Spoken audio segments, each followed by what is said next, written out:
and dice. Together on one scratch ticket can make your dreams come true. Yes, it's Fire and Dice. The new $10 scratch game with thousands of dollars to be won. Match your numbers with any of the winning numbers and win the prize shown up to $125,000. You can double or triple your prize with Fire and Dice. Available from all lotto agents and runners. There's cash to catch with just a scratch.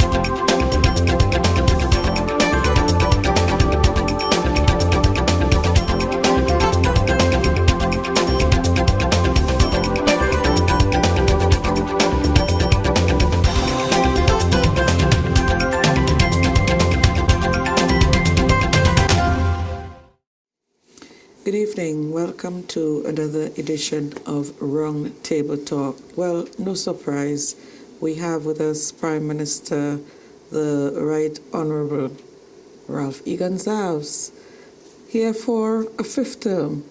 This was no ordinary general elections. Of course, they were held last week, Thursday, November 5th.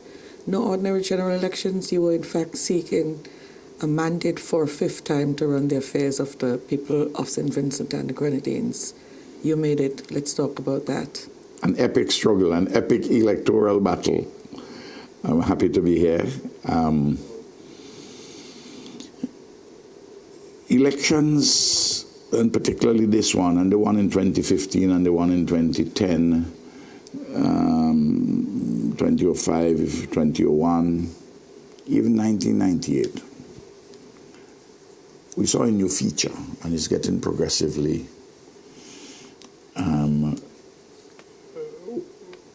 different in this important respect, where foreign mindbenders expressly for the purpose of bending people's minds, financed by external sources. These sources want something in return. And what they have been wanting in return is our passport and our citizenship. And there are loads of money, not only for the campaign, and in this case, the campaign on the ground, but the social media campaign.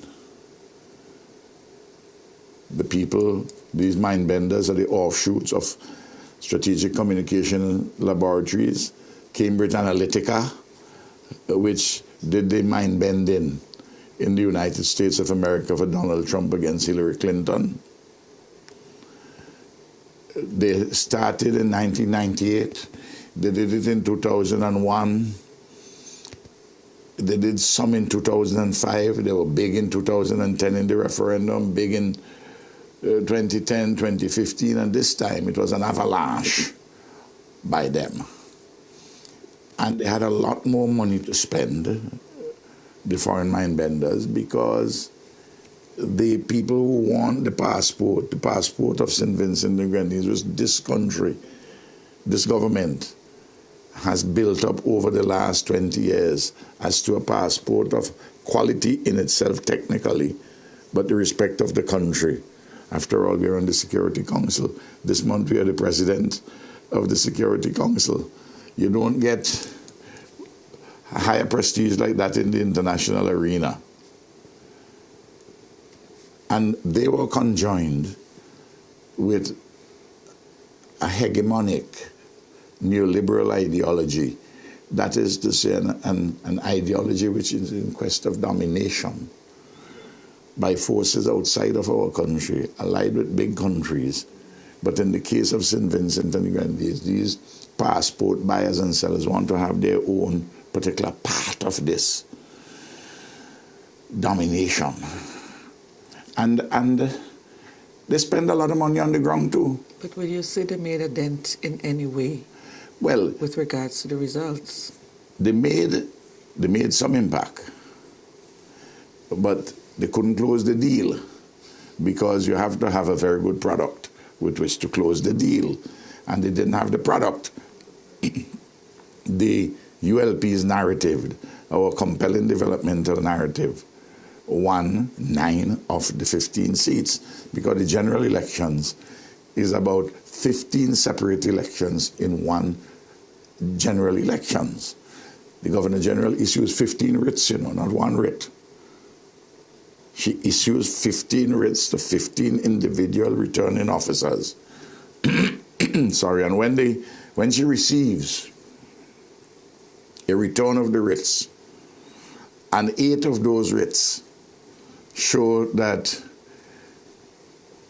the person who wins support one side, she calls on that person to become the prime minister, the person who leads that side. That's what happened in this case.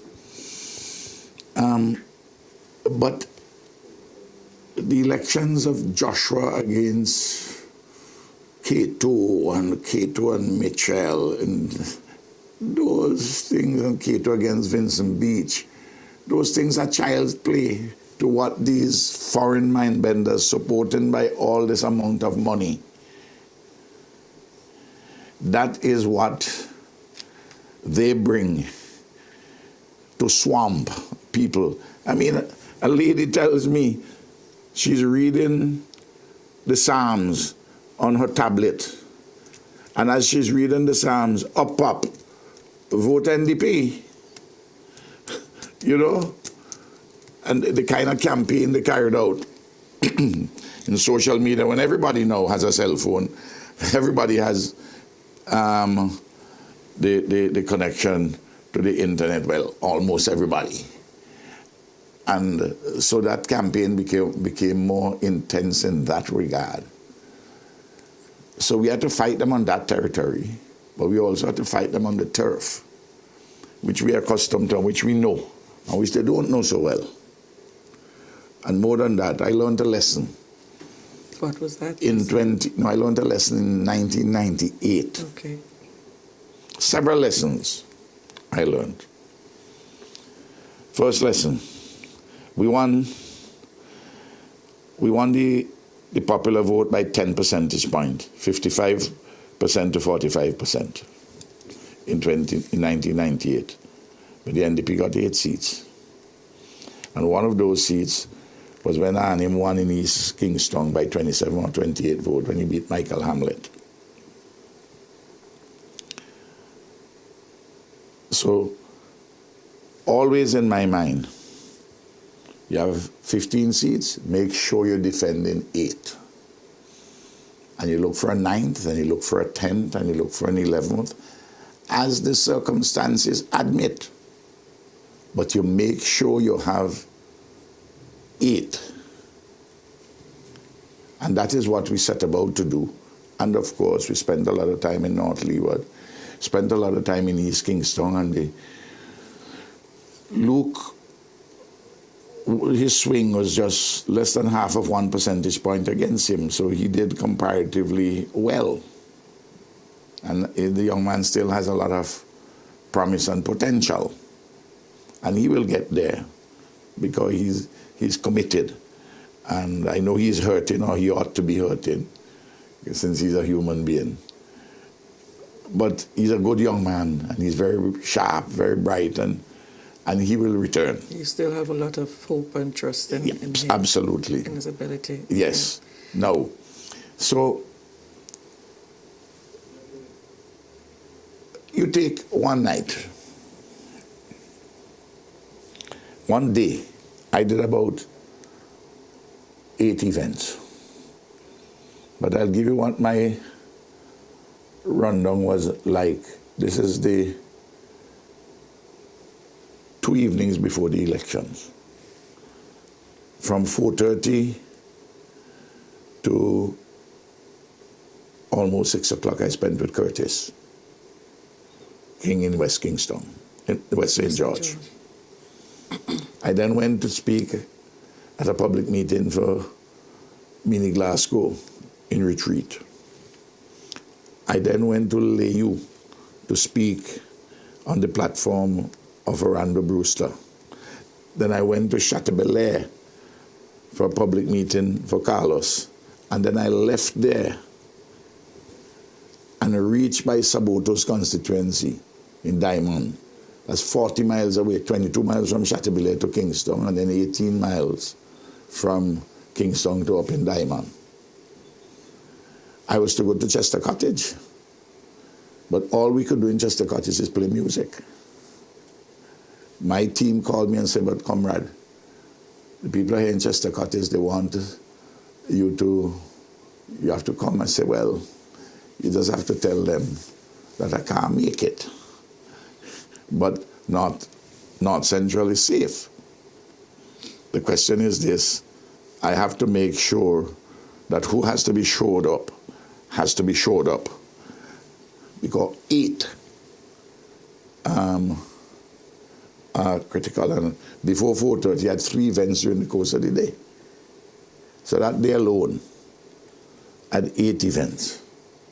But I had events in places where we are either defending our 8 or in one of the 3 quote-unquote marginals which we can hope to get from them on the basis of the 2015 results. And that was the way in which we conducted our campaign. Not that you not spending time in the others and putting resources in the others, but you have a focus as to what you're doing. And would you say that your ability to show up these constituencies... Not me alone, but other people too, yes. ...is significant? Absolutely. Look, when they realize that about 3:30 or so, 3:30 on the election day, they realize that Chateaubelair, that North Leeward was gone or going. Friday himself descended in Pittibudel and Fitzhughes. There are other people who came with him, and I don't have any allegations against Friday personally, but persons who had gone down there had allegations in relation to what helped them fuel the turnout of some NDP persons who were so fed up with Patel and the NDP that they weren't going to go and vote. But then they turned out, narrowing the gap for Carlos. Similar thing happened in Brighton, Glen and Fair Hall, in North Windward, north of the river. Below the river, an election day from 6:30 in the morning until about 1:30. They couldn't do anything.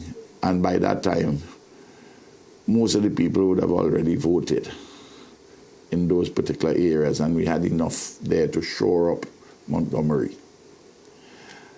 But that is how when you have a lot of money, you can try to do things. Notice I'm only saying allegations, and I'm not making any specific accusation. And I'm certainly not making any accusation or allegation against anybody who is in the top hierarchy of the party, of the NDP. I'm just telling you what happened. But I learned the lessons in 98. You defend your 8, make sure. Secondly, when we had lost by 28 votes, 27 votes, that don't worry about this court thing. Because people wanted to go to court. I said, let's organize. And when the NDP does something stupid, people are going to say, listen, you're overbearing. You only got 45% of the vote. No. You can't really continue to govern us. So what exists now? Some people want to compare 2020 with 2015 in 1998. Sorry, there's no comparison. I mean, it's delusional if they want to make the comparison. In any case, on mainland St. Vincent, right now, on the basis of 2020 election, it's nearly 2,000 votes more that the ULP has. You always talk about you believe in the science. Yes. Yes. When we come back, we'll talk about that, and we'll also talk about voter turnout. Fine. We'll be back in just a moment.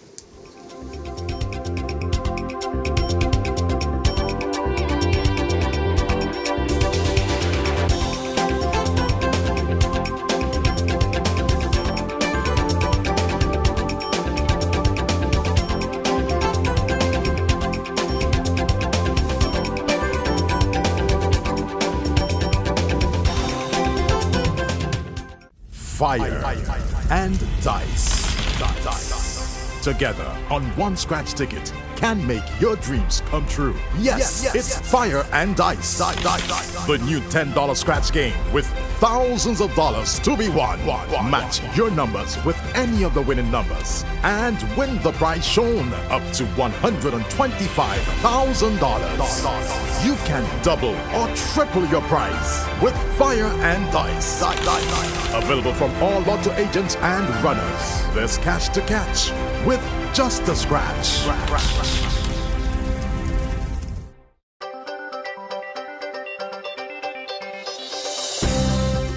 This evening on the VC3 News Update, yesterday St. Vincent and the Grenadines saw the swearing in of a new cabinet that will run the affairs of the government for the next 5 years. Teachers Solidarity Week being observed here in SVG, and St. Vincent and the Grenadines continues to make major advancements in healthcare. And in sports, locally, athletes from the various athletic clubs were all part of an invitational meet last Wednesday to commission the Diamond Track facility. And the 2020 ECGC Island Sips Water SVGCC Invitational Netball Competition got on the way yesterday. Regionally, West Indies white ball captain Kieran Pollard and left-handed batsman Shimron Hetmeyer failed to make a big impact in the final of the IPL. Join us at 7 p.m. for these stories and more on the VC3 News Updates.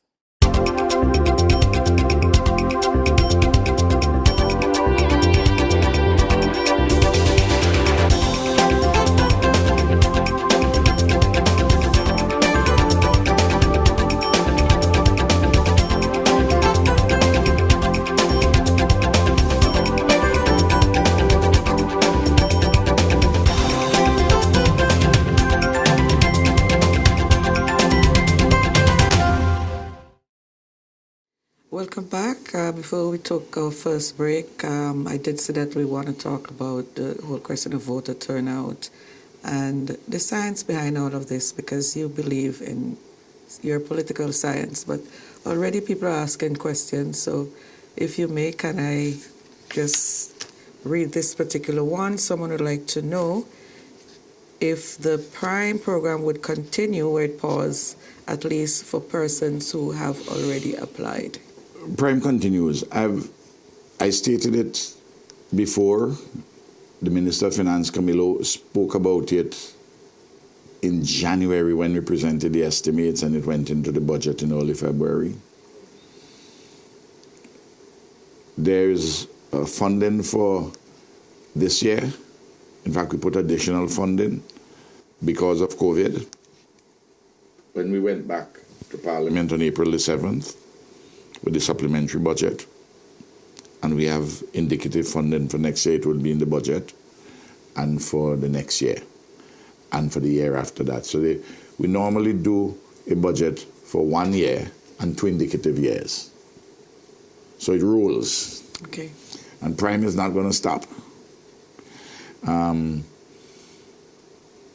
They have 4,000 something, maybe 4,500, maybe the number is more than that now in terms of applicants. And by the end of the year, they probably would have approved maybe 1,200, which is a significant number because they have to go through, make the assessments and so forth. This issue of Prime is amazing. It helped the economy, helped people in developing themselves.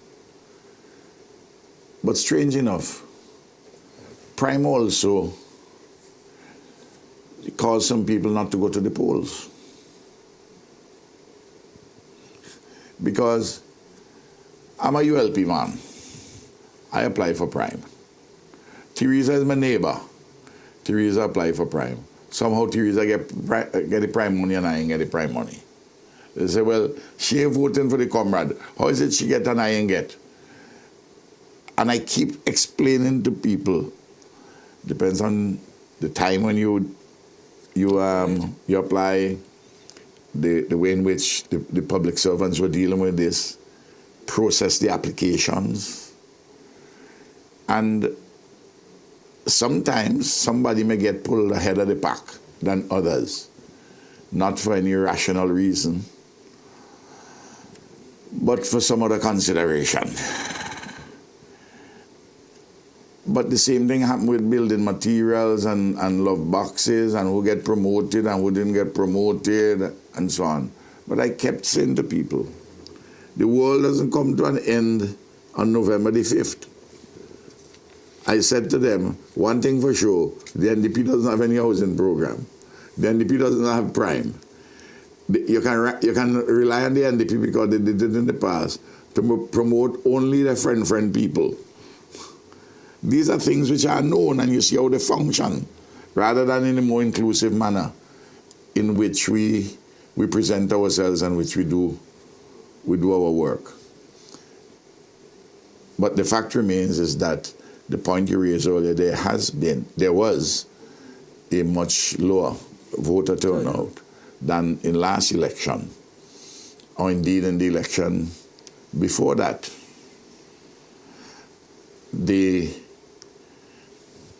Over 3,000 persons who normally vote for us didn't turn out to vote for one reason or the other. Now, I don't want to gear the party and gear the government only to accommodate 3,000 persons who chose, for whatever reason, not to turn out to vote. Because 30-something thousand turn out, and that's why we win. Not only that they turn out, but more of them turn out in 9 of the 15 seats than for the NDP, and that's why we win. But I want all those who are listening to me, and whether you get anything or not, and you're satisfied, personally I'm talking about, and you're satisfied that the Labour Party is doing pretty well, you support the narrative, just while you don't forget the smaller personal grosses and so forth, you say, well, listen, these guys, they know where they're going. They take this thing from nowhere really and bring it somewhere. In every material particular, I'm staying with these guys. But some persons, for them, not getting something in a more direct and immediate way, or they didn't see a benefit directly for them. There's some people, for instance, would not see the value that, or they may see the value but don't consider it significant, that I make sure that all the children have an opportunity to get an education from early childhood right up to university. That's a big thing. But some persons may well be upset in an immediate way that Teresa get the prime and I didn't get it. and something else, or somebody didn't get promoted.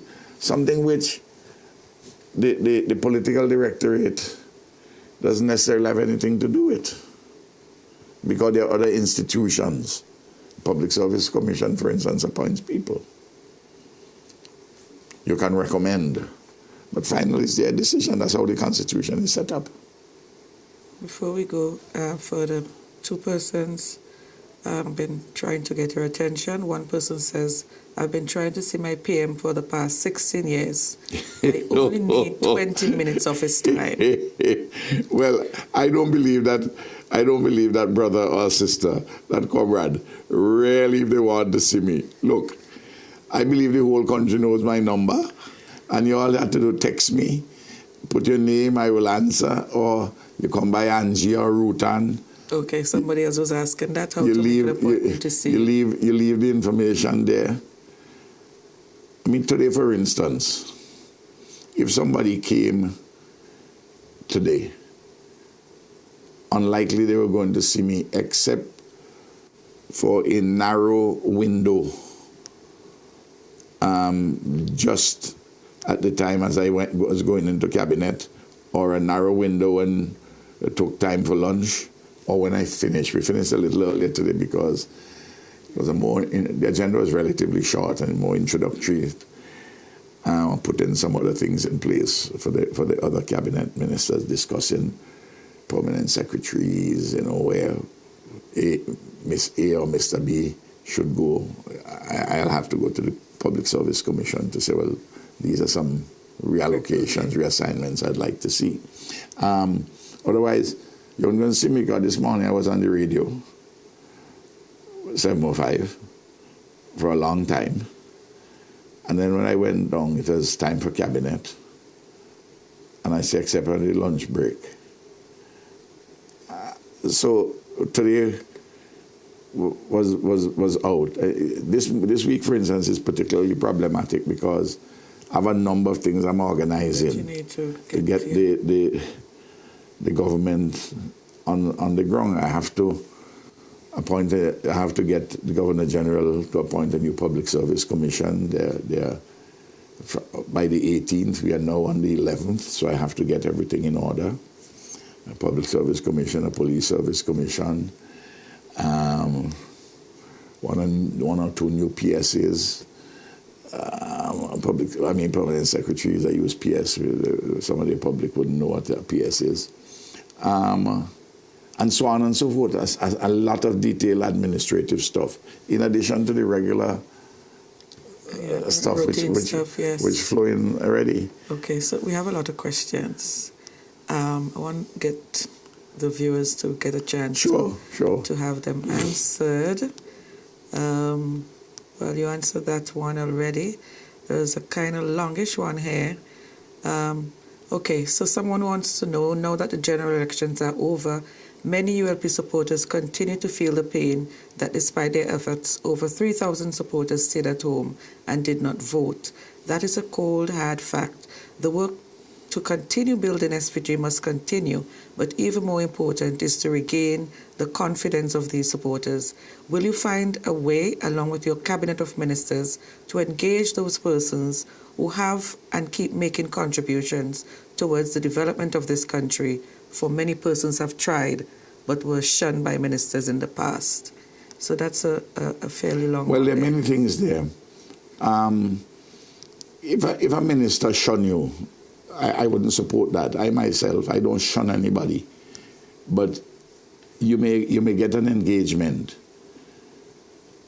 But the reason why you don't support, maybe some cases you may have a legitimate reason. Let's say, for instance, if you have a business place, for example, and your premises are not up to scratch to have, let's say, a place of entertainment. You're cooking food too, and you have structurally the place not sound for dancing. The place could collapse, or the access is narrow, the egress to leave it is a problematic. Smoking up everybody, and the planning authorities act. And they act on a basis which is fair and reasonable. Now, you want me to use political influence for the planning authorities not to do their job? That can't be reasonable. So somebody may be annoyed with me about that. Somebody may feel that because he or she has a postgraduate degree, even though they might have a master's or even a PhD, and they just not too long ago entered the public service, that they should leapfrog over a lot of other people. But there are other skills other than a degree, which other than a postgraduate degree, which you have to take into account, and experience counts for something too. So if you get upset about that, there are some things I can do something about. There are other things that I can't do something about. At the same time, I say this. I set it up. I would regret that persons who support us didn't go to the polls because they feel they had been shunned by a minister or neglected or something like this. I regret that. But and we have to make sure, and I've spoken to this, that we get people to come, those persons, that we engage them. And there are different things which can be done for that engagement. But we must not forget that 32,000 plus persons voted for us, and that's why we have won. Okay, when we come back, we'll talk a bit more about that. In 9 just seats. a moment. Yes, back in a moment.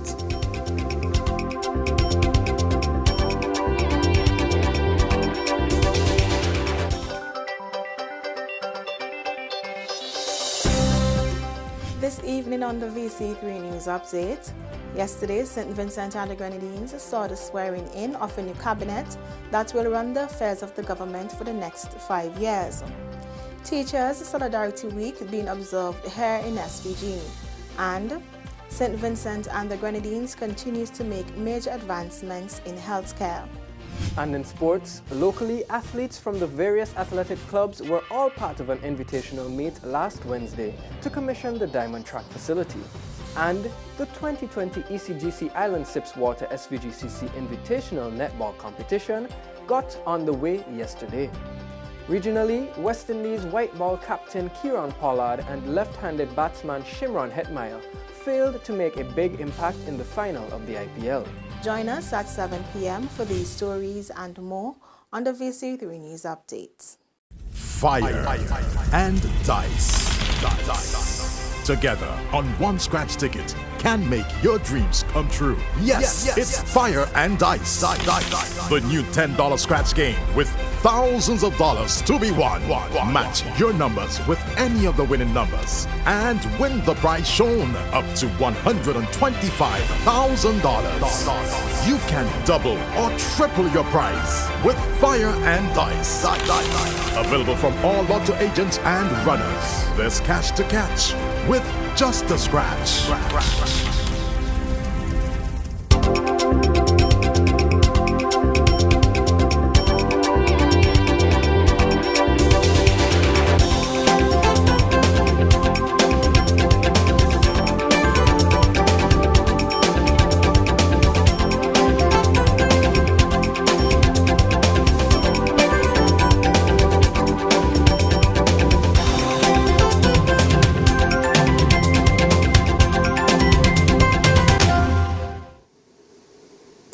Welcome back, PM. So many questions Yes. and comments coming through, but there's some things that I myself want to ask you. For instance, about your choice of ministers for the various ministries. What went into the thinking when you allotted particular positions to certain individuals? For Well- instance, the mix of tourism, civil aviation, Yes. etc., etc. Well, the person was tourism minister, Sesmaki. He retired from active politics. And I looked at all the persons who were elected and those whom I would look for as senators. If I have 9 elected members, the most ministers I could have is 11, because the Constitution say out of the senators I can choose 2 as ministers maximum. The 3rd senator has to be deputy speaker, the way in which it is configured. And the 4th one could be a parliamentary secretary, or it could just be just a senator without any executive responsibility. In this case, I have one Senator Julian Francis, who is a minister, one who's a parliamentary secretary, Richard Superdog Pitbull Bala. He's parliamentary secretary in the Ministry of Information at the Office of the Prime Minister. Ashel Morgan is the senator, and I'm putting forward her name to be the deputy speaker. So there's one post still. I'm actually trying to see if I could get somebody who has a number of attributes. Somebody I can put as Minister of State in the Ministry of Foreign Affairs in my office, and who has a presence, and who I'd be happy to if they come from the urban area where they can do, because an area where we want to make sure that the people feel that there's somebody from the urban area specifically, but it could be from elsewhere by looking for somebody with competence in the particular area. And so that's one which is outstanding. In relation to the others, so when I looked at the others, there are persons there who would have done good, very well at tourism. Camilo, but he's in finance. Saboto, he's in agriculture. He's in agriculture. And you need somebody who understands how the system works. A little Carlos has been around here in Parliament before. Because tourism is a big production ministry. So we gave Carlos. Civil aviation was with me, in addition to the actual administration of the airport and the development of the airports themselves. So I give civil aviation to Carlos, and the administration and the development aspects to Julian. And Carlos has things which are connected to the use of our seas and rivers and the like, sustainable development, oceans, and climate change. Those are issues which cut across. And he has an interest in them. The Curtis, as I say, was a natural fit with education. Jimmy is gone to health. He has a calm about him, and he will get a lot of things done in health. You have some good professionals in health at leadership levels. We just have to put a structure to have them coordinated better, and I'll be doing that. So that there are different ideas which came into the mix. You take the case of why select Rashad Superdog Pitbull Bala as information. He's formally trained in it, in media and communication. He has a degree from the University of West Indies. He teaches at the community college in the area. And the young man, and there's a liveliness about him, and that you know, a fellow who has been a young man who has been a DJ and who is very active with people, you know, I'm sure he would have said and done a few things which he will say and do them differently now that he's a parliamentary secretary than when he was a DJ simpliciter. You know, it's in the nature of the business. Sweet Mickey was an entertainer, French Creole entertainer in Haiti. He used to perform in bikini-type bottoms and some strange kind of a hat with feathers and so forth. He became president of Haiti. He was a very popular president of Haiti. And they wanted him to continue, but he simply left at the end of the 4 years. So that people have different styles, different approaches. So that there are different assessments are being made. In the case of Ashel Morgan, she's a very bright woman, political science, first degree, law, or professional qualification. She practices there. She's 34 years old. She's been a very good scholar. We had her get her feet wet as being a member of the tenders board, so she understands how government works inside, so that she's not coming to the parliament as a novice. And then she has a certain demeanor, which would accord with that to be someone for a deputy speaker and the like. And you have to promote young people. These are children of the education revolution. These are young people of the education revolution. So I'm saying to young people, look, this is possible. There are opportunities, you know. There are people of your generation who are moving forward. So there are different considerations. I know that somebody, as you were reading out in the break, somebody asked you a question, why is it that the Public Service Commission, since it's appointed by the government, doesn't follow the court orders? I don't know which court order the Public Service Commission hasn't followed. You see, there continues to be this disinformation. In the case of the teachers who ran for the NDP at the time and were not given back their jobs. We need to take a break. Sure. Adjust your mic, so we'll be right back. Thanks. Okay, back in just a moment.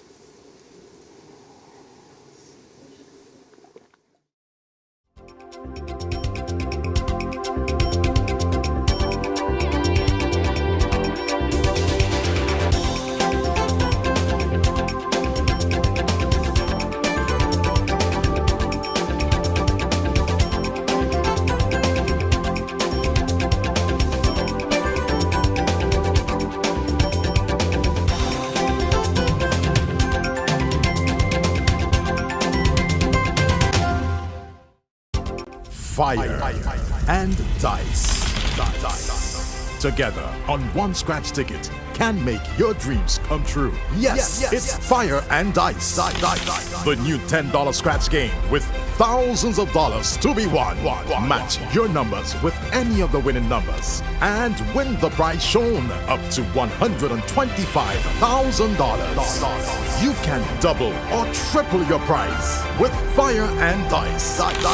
Available from all lotto agents and runners. There's cash to catch with just a scratch.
break. You were about to... I was about to answer the query Yes. one of our viewers posed. And the discussion centers really around why is it that Mr. Johnson, Ken Johnson, and Mr. Allison Bash Thomas, why neither has received his pension and gratuity as yet. The court took a decision, High Court. The matter was determined in the courts went to the Attorney General. The Attorney General sent the matter as to what is to be done. There were property rights issues that they must be paid their pension and their gratuity. Well, I have no problem with that. But pensions and gratuities, they come through the bureaucracy. The first thing which would come to me, and came to me several months ago, was a memo for me to sign to take to Cabinet to provide for the non-pensionable years which they had worked, for them to count for pension. And I said, yes, their non-pensionable years must count for pension, count towards their pensionable years, so that they'll get more pension and gratuity.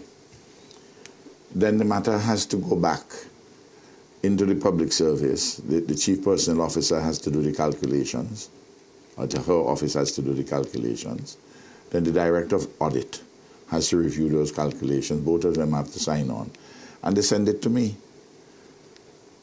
Weeks before the elections, they came to me and I signed on to them. So when I hear this happening, I mean, over the weekend, I inquired today, and I understand that one of them, the check was ready, and the other one, the Accountant General was dealing with the matter. Okay. But I haven't held up, the political directorate, and I could tell you, I have to sign on. I have not held up anything concerning them. Nothing, zilch, zero. I have to, anybody who is pensionable, I have to await the matter to come to me. I could call somebody and say, well, what about this person's pension if they contact me? They retired. It's now 6 months. Why haven't they gotten their pension yet? Why hasn't the document come to me? And sometimes there is genuine tardiness in getting these things forward. But to say that anybody has, well, certainly not me, I haven't disobeyed any court order. Absolutely not. I was not a party to the court proceedings, so I couldn't disobey any order. You know, it is the Attorney General would have been a party to them, and the Attorney General would have dealt with the matter, the judgments having come down, in the usual way. And it comes through the bureaucracy. And that is the unvarnished truth. Pension, documents relating to pension, because people are there for many years and their files are thick. When I come to my desk, if I'm not there and they put them there, or when I'm there and they bring them, they're very thick files. I like to get those thick files off my desk. They don't stay a day on my desk. I sign them because they become routine for me now. The chief personnel officer signs, the director of audit has to sign. It goes to them, it makes the rounds, and then it comes to me. It's my final signature which opens the tap, so to speak, for the Accountant General to pay. But it does not spend, I'm telling you, no pension file spends more than a day on my desk. If it comes in on a Friday evening, maybe after 5 o'clock, and on that Friday I'm not there because I'm usually there quite late on Fridays too. Well, every day I'm late there. You know, and I'm glad that I'm getting the opportunity to speak to that. Me? Hold up somebody's pension? Come on. There was another question pertaining to the police promotions. Yes. Before you would talk about the priorities in the next term. Okay. In relation to the police promotion, persons who are promoted from from constable to corporal and from corporal to sergeant, they are within the domain of the Commissioner of Police. You hear what I'm telling you, Teresa? They are not there in that domain. And the senior officers will make their determination. If somebody is not promoted, they may, and they feel that they've been unfairly done, they may come to me and I may ask the commissioner, say, has Teresa been overlooked? Has John Brown been overlooked? Why is that person? And he'd say, well, you know, I don't know, I have to check this, I have to, because, and he'll give me an answer, whether then or he may have the answer off the top of his head. Other times he may have to say, well, he'll look into that and to find out what's the situation. Those at a higher level go to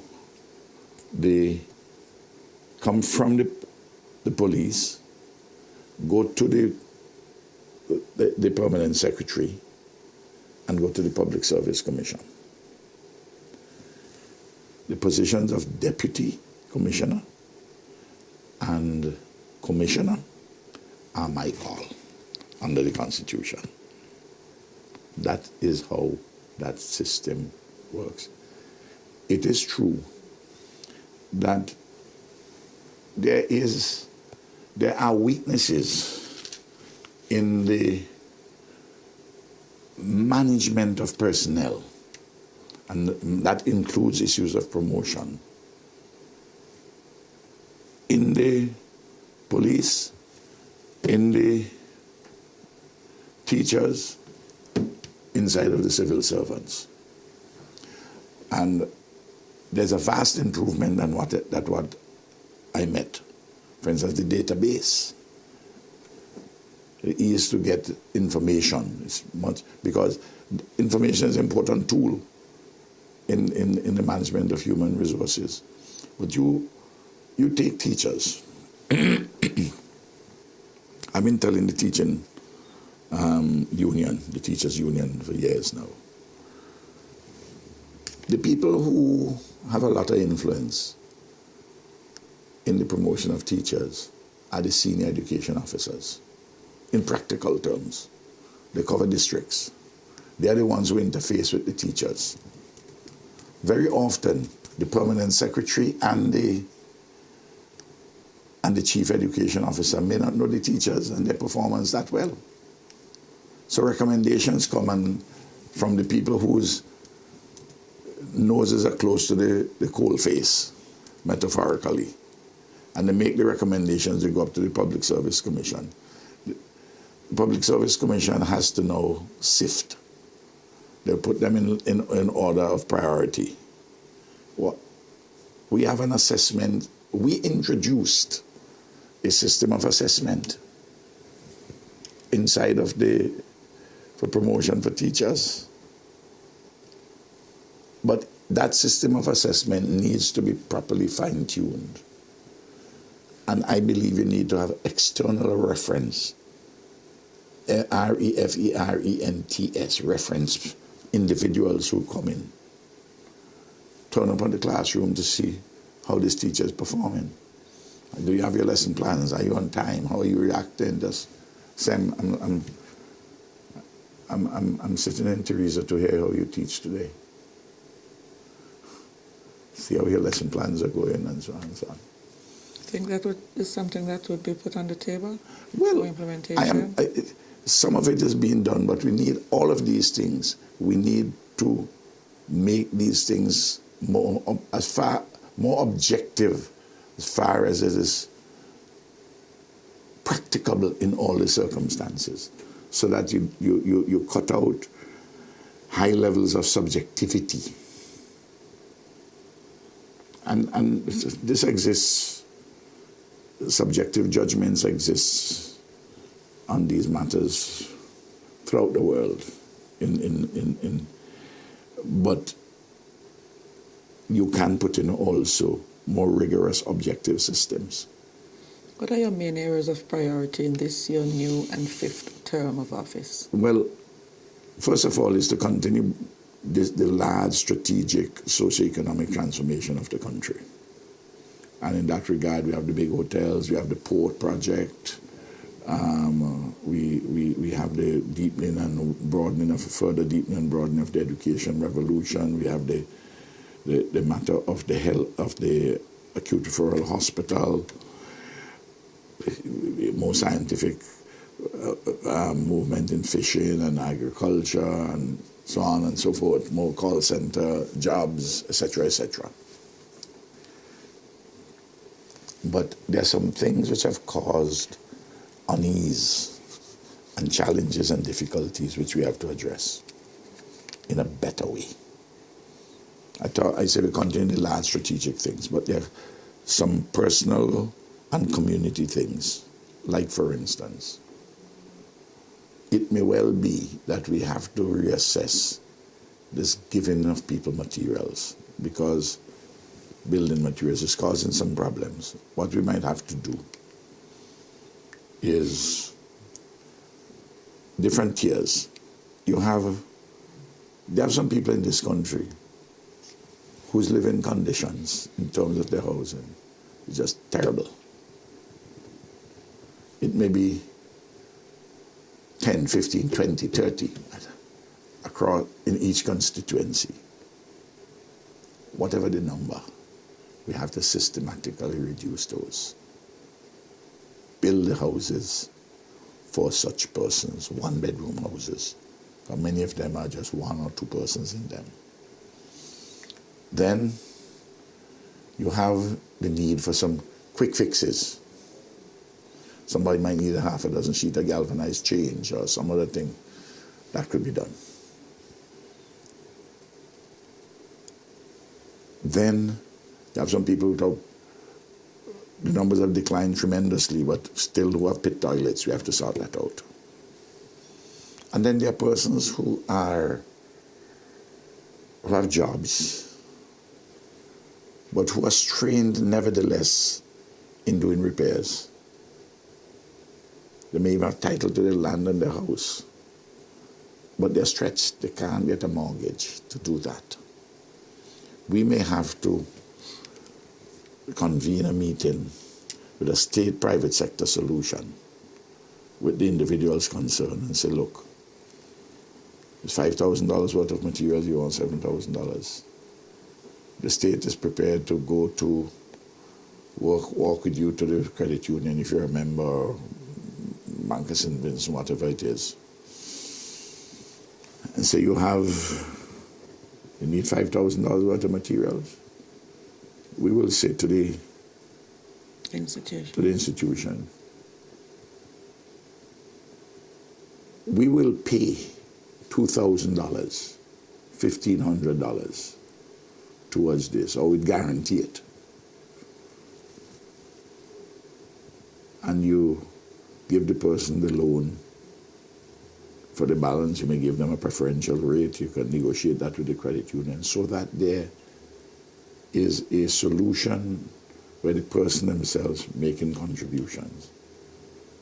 So that there are different formulae, different approaches, what we need to do, that we need to apply this thing. Because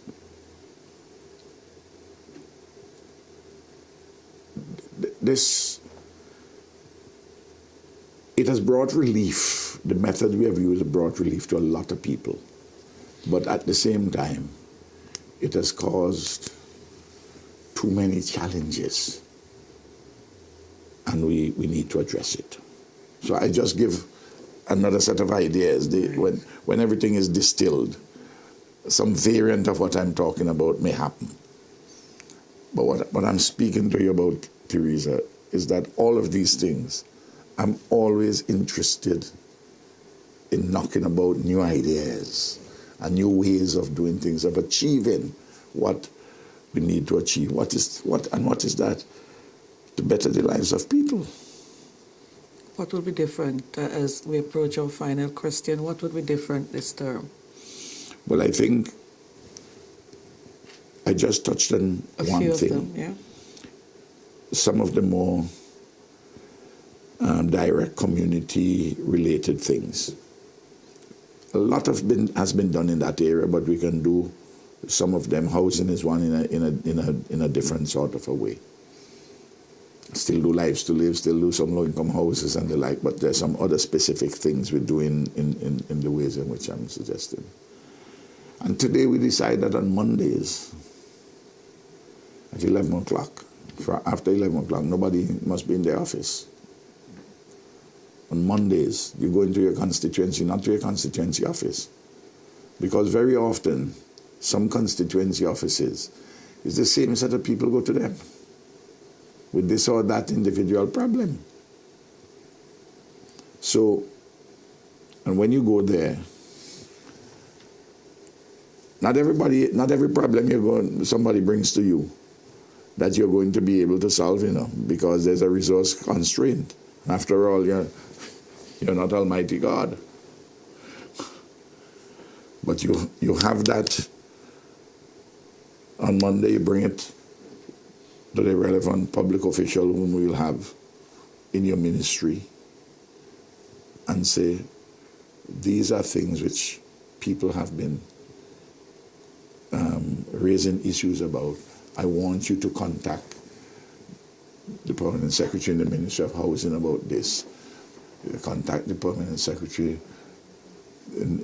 or you may contact VINLEC because people want an additional pool or a light. So if a function is to be performed, you have to put a structure in. It's scientific. Structure follows function. There's a function to be performed. You must have the most efficacious structure, most appropriate one to carry out that particular function. You ain't going to get it perfect, but we have to try and get it better. Okay, that sounds like the perfect note on which to end this evening's edition of Round Table Talk. Thank you for coming again, and congratulations on this very impressive achievement. And we certainly wish you all the very best in the next 5 years. Thank you very much. You're welcome. Thank you very much. Well, that's our program for today. We'll see you again next week, same time, same place. Good evening.